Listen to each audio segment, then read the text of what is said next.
It isn't. It's chocolate. Chocolate. See?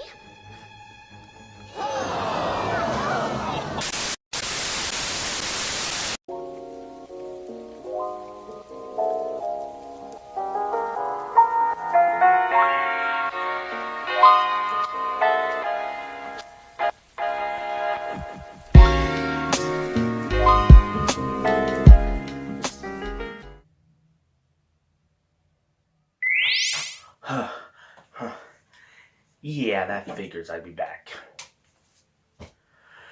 Okay, so now we're out of the GameBoy and back to doing Jetpack Retro. Now, what are we doing today? Well, after looking over some stuff and seeing some certain things the past few years, I decided it's time to do the next part of this Diary of a Wimpy Kid retrospective. And the next part would be covering, yes, the Diary of a Wimpy Kid movies. So we are going to talk about them and rank them, and yeah, so let's just jump into it. So of course, when it comes to the movie, we're going to talk about the good ones. Yes, they're so good I even went out of my way to get the entire collection pack of them. The entire collection of the original 3 movies. Now, in case you guys are wondering how I'm going to be ranking this, well, I'll make it real quick for you. Let's very quickly talk about the new movies. What do I think about, The Long Haul? I hated this movie. Hated this movie. Hated it. Hated every simpering, stupid, vacant, audience-insulting moment of it.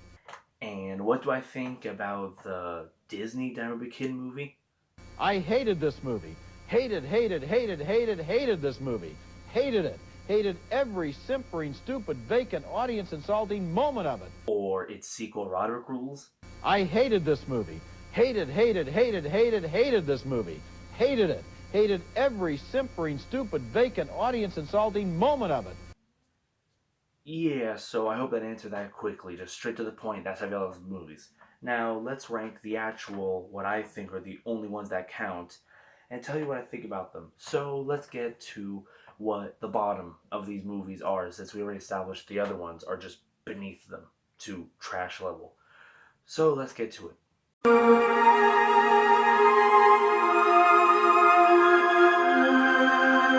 Yeah, kind of the same thing like I said when I ranked the worst books. I have nothing against it, it's just the story's not as interesting. The first movie has a lot of weird things, and the movie version actually finds a way to make the book worse. There's a lot of things they just change or outright move around just to make it more of a 3-part narrative instead of just a kid rambling about how his school year went. So there was that, and also with certain gross moments, you know what moments I'm talking about. Should be going. Get away from me!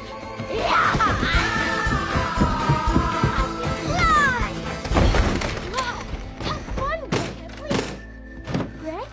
Greg?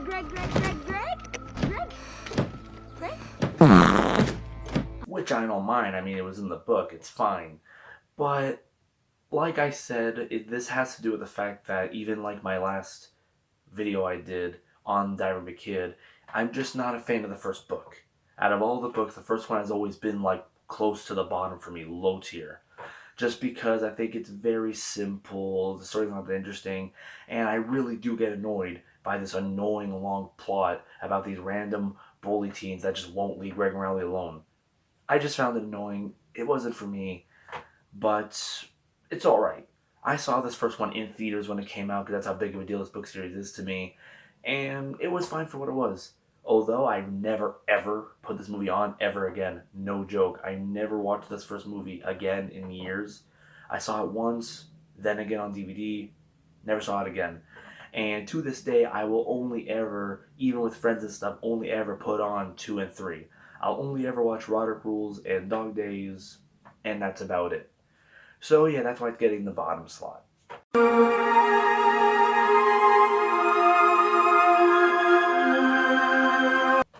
Yeah, I guess you guys are seeing a trend here. I guess it goes in order. I really do enjoy Roderick Rules the movie. I think it's great. But the problem with it is, it seems it's so hell-bent on rewriting the story and rewriting the character of Roderick to be a much more nicer character and to make it a more emotional story about brotherly love and the connection that they're there for each other, which I like. It's not bad. They actually do the brotherly connection story really well here, and they have some heartwarming moments, which I really do enjoy.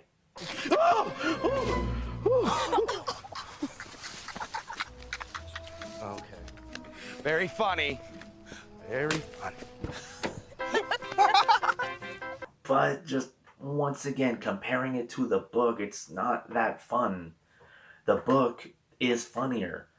Roderick being a full-on asshole and doing all these things to Greg, and Greg just having to deal with him and just having to find a way to cope with this, is more believable and more fun. No joke, speaking from experience here, that's way more believable than just, oh, we're nice, common people that are there for each other in the end. That part's true. You will be there for each other in the end. But come on, when you're the middle kid, you're literally just shit on by two siblings, a little and an older one, as you just try to get by. So the book felt more relatable and was more realistic with this thing. And that's one thing I'm starting to see with time, that the original books were so good due to the fact that they were just so relatable. And they wrote Greg as a realistic kid, how kids would act. And that's why this one only gets second. I love the movie. I think it's fine. I watch it on occasion, but it's nowhere near as good as the book it's based on. I mean, like, hell, anything at this point is better than this piece of shit Jeff Kinney made. Yeah, that's what I thought. You're a fuck.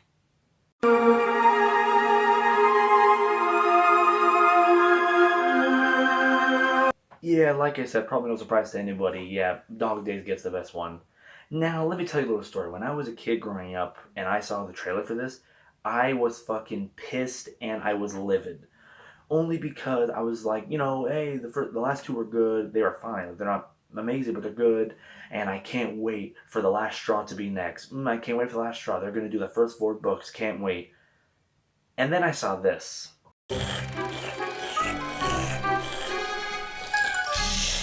Go-Gurt is taking you to see Diary of a Wimpy Kid Dog Days, only in theaters, rated PG. You can enter online codes from 3 boxes of Go-Gurt to get a free movie ticket. Go-Gurt, slurp till it's flat.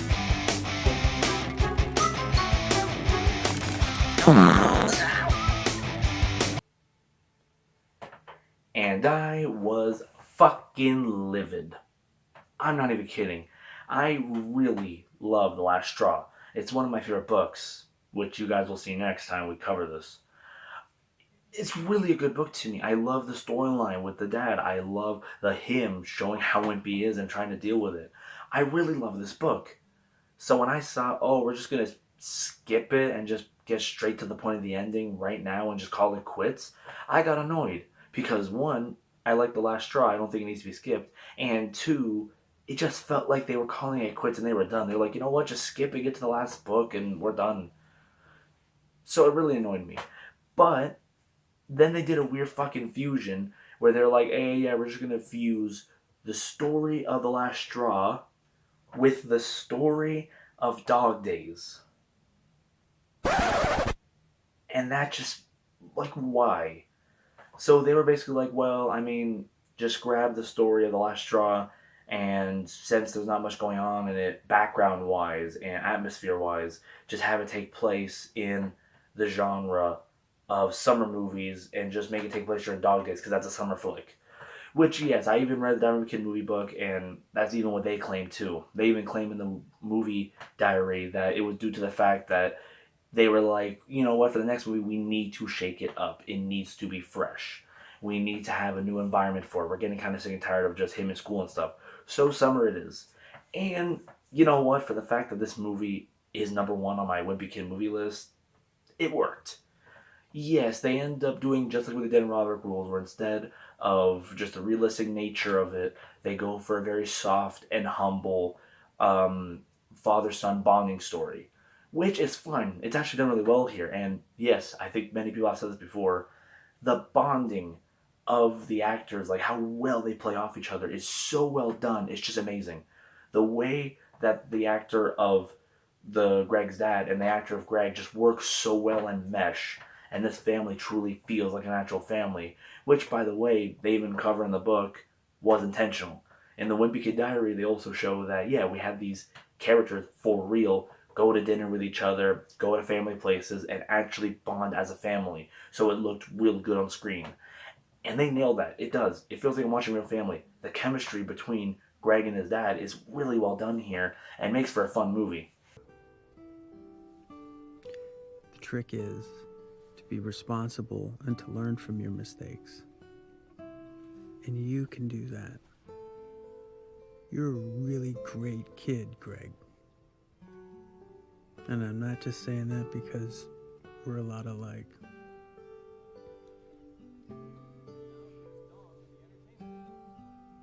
And yeah, I'll agree, even all the stuff they do, like this movie, I actually put this movie on every summer. Every time summer starts and I feel it in the air, that nice, beautiful, warm breeze, I immediately flick this thing on because, dude, it has such a chill summer tone. It brings me back to when I was a kid again, and I was, leaving school, pairing up with my friends, going out to parks and stuff, and just enjoying myself. Like, it really has that feeling. The music and everything just has this tone of enjoying your summer. Even down to going to sorts of pools and stuff, and even down to even your friends getting into trouble and causing shit like this. Yeah, it's just a feel-good movie. It's such a feel-good movie. It feels like summer. It feels like when I was a kid hanging out with friends. It literally goes back to the old dog days of school when it was time to go summer break. It's so well done, and it gives you such this calming feeling. I don't know, that's all I gotta say. Dog Days is number one because it's such a feel-good movie. Whenever I put it on, I have a good time. I love the atmosphere. I love the characters. It makes me feel like, yeah, sweet, chill summer. And that's why it gets the number one cake. So, yeah, that's why it's number one. Alright, so that's it for the video. There was nothing else I missed, and there was nothing else I missed. Fine.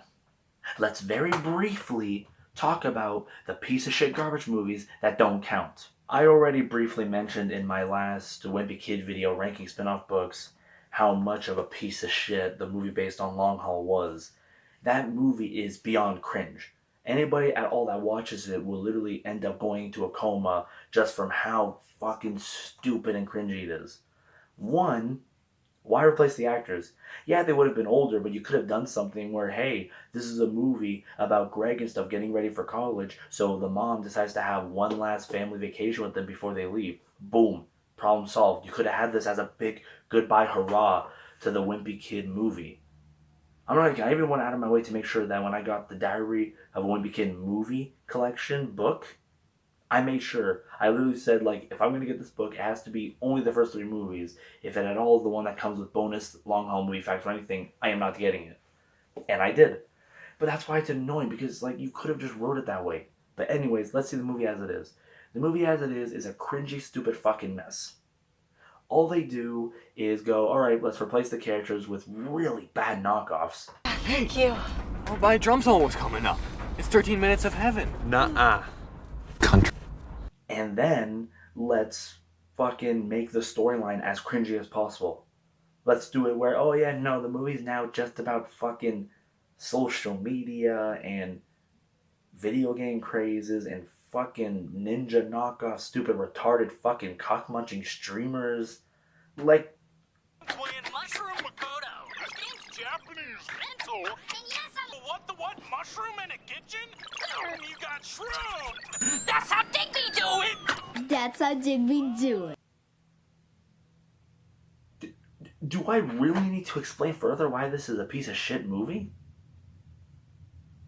That's all I gotta say. Like, you can see for yourself from seeing it, it's beyond horrible. Really bad, shits on it, and none of the actors feel like they have chemistry. It literally feels like they're just here like zombies, just going through the motions. So yeah, that's why, like I said at the beginning of this, these don't even count. Alright, the movie on the long haul is a piece of shit. Now to the one you want me to talk about. The animation remakes.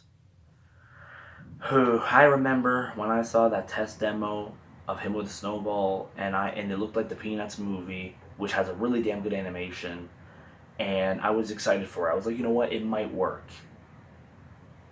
But then it came out. Hey, Greg! After school, want to come over and play?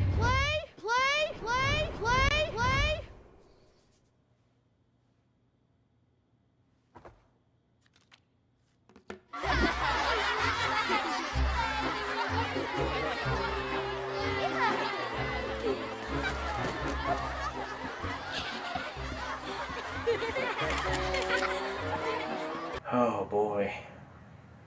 It ended up being exactly what was wrong with The Long Haul.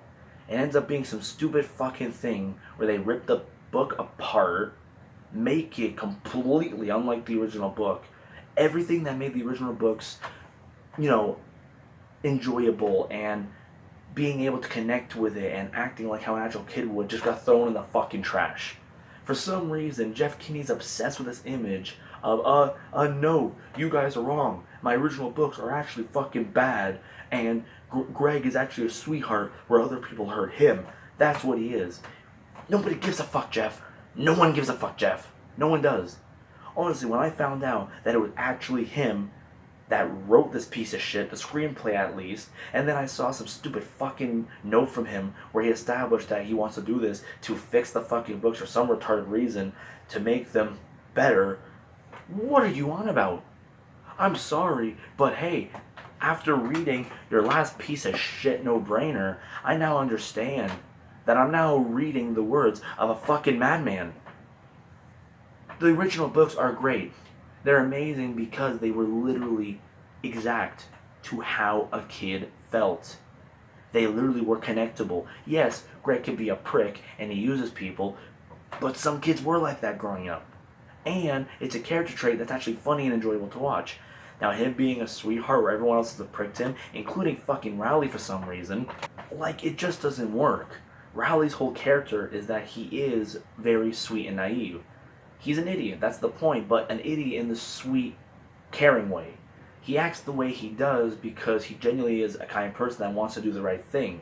And he's friends with Greg because, due to the way Rowley is, no one else is going to give him a chance but Greg. And it's really well done and beautiful.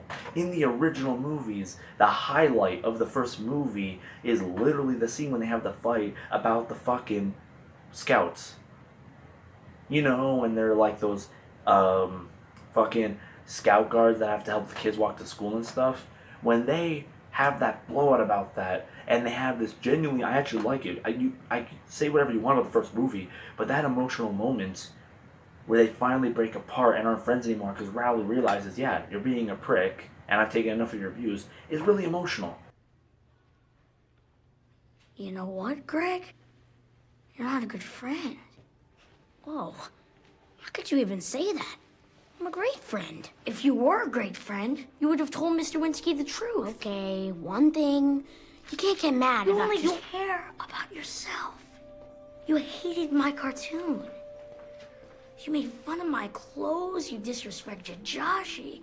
You broke my hand and you didn't even seem sorry. That broken hand was the best thing that ever happened to you. Don't call me. Don't come by my house. We're done. And the fact that you toss that shit away just for, well, Rowley's an annoying asshole. The end. And then that's your story. Greg's right, whatever. Greg's a sweetheart, a kind person. Oh my god, he's willing to walk on fucking water to buy a kid with no money or legs an Xbox. That you wrote him that way just makes me hate the fucking kid. Because now he's not realistic. Yes, Greg is a prick in the books. Yes, he can be bad.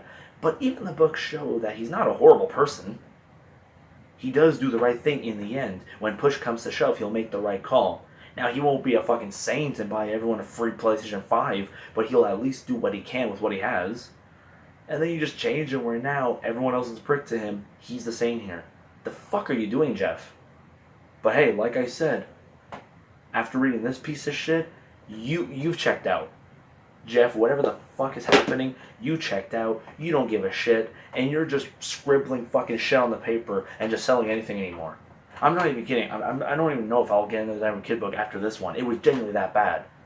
It was just nonsense, just pure, rambling nonsense, unrealistic shit, cartoony, over-the-top, fucking stupid stuff that, yes, say what you want about these books being animated and drawn, but in the original books, they actually connected, and they actually mattered, and they were actually mixed, and well written, and relatable, and fucking... And shut up and get to the point! Okay, you're right. You're right. Okay. Whew, sorry, started to ramble a bit there just due to the fact that I really love Diary of a Wimpy Kid. I read it all the way back when I was a kid when it first came out. I read each and every book as it came out. I remember spending all of grade school reading these books. I remember reading all the rest of them as I went through high school. Even now, after, I still keep tabs on them because they were that important to me. I never in my life have read a book that felt this relatable to me in my life before. It was relatable. I felt like, yeah, I have been in a situation like Greg has been here before, and he's right, it's scary, it's wild. I mean, fucking The Ugly Truth is one of my favorite books because it genuinely has a really well done emotional story plot about getting older and what you're gonna lose. It's sad to see that a book series that was so big to me and so relatable that I bonded so much with ended up just turning into this. Like everything else in the world now, anything that I grew up with or anything either fucking flailed, crashed and burned, or fucking died. And it's only because that things today, in this modern age, are so fucking retarded that I can't even enjoy anything anymore. Whew. Alright, fine. You know what? Roderick Rules, the Disney version, is exactly the same as the first one. Same problems, same animation problems, looking cheap, stuff like that. Let's just move on to what they made after that. For some stupid-ass reason, they chose to just skip all the other books and just jump right ahead to Cabin Fever for a fucking Christmas special last Christmas. So, I really love this book. I mean, my favorite part of the book is when they try to do a holiday bazaar and when they're competing with a school in it and they're trying to do drummies and they end up getting in trouble and they make their own newspaper. That was funny. So I can't wait to see how all that gets adapted in this movie. So let's take a look at how this movie perfectly showed this.